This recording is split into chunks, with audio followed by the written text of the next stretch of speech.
All right, we have got Representative Rodney Davis. Can you hang on through the break to the top of the hour? Good. We got a couple things we want to talk to you about. We're running late with David Stokes. First things first, Representative Rodney Davis from Southern Illinois.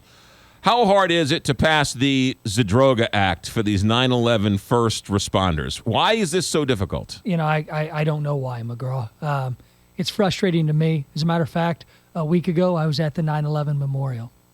Anybody who doubts that we need to take care of those first responders who are cleaning up that disaster need to go to that memorial, and they'll be like me. They'll want to help lead the charge to pass this bill. So Jon Stewart has made this his personal cause. It's a nonpartisan cause, and he has sort of called out Congress. It expired. It was passed 5 years ago, only after he pressured. It has since expired, and now these 9/11 first responders are dying and having all sorts of health care costs.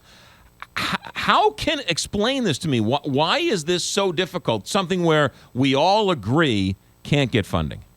I can't explain it. All I can tell you is I believe we're going to find a solution to this problem. I think it will be part of what we come up with next week when we go back to Washington tomorrow. And I think this problem will be solved, and it shouldn't have caused this much consternation. It shouldn't take an issue as important as this. Should not take Jon Stewart or somebody like him to get involved to bring attention to it. Say what you want, though. Lindsey Graham, who has been the butt of his jokes, came out and said if it weren't for Jon Stewart making such a stink, this probably wouldn't have gotten passed. Yeah, I don't disagree with Lindsey, but again, it shouldn't take Jon Stewart getting involved for something as common sense as this to get done. Yeah.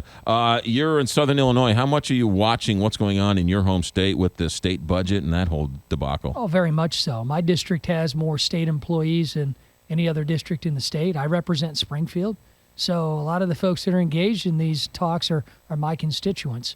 I think the problem is that you have somebody like Mike Madigan, who's been bullying people around the state capitol in Springfield for almost 40 years.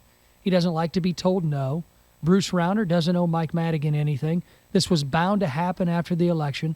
I think you'll see a solution coming up in the next couple months, and I sure hope so.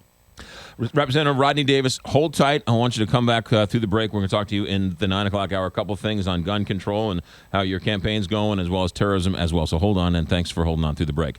8:57 here, Big 550 KTRS. When we come back, we'll be on KPLR 11.2. All you have to do is turn on your TV and go to 11.2 if you have an HD antenna. You would not believe the number of people who are watching it, so we thank you for tuning over and watching it live on television. It is 8:57.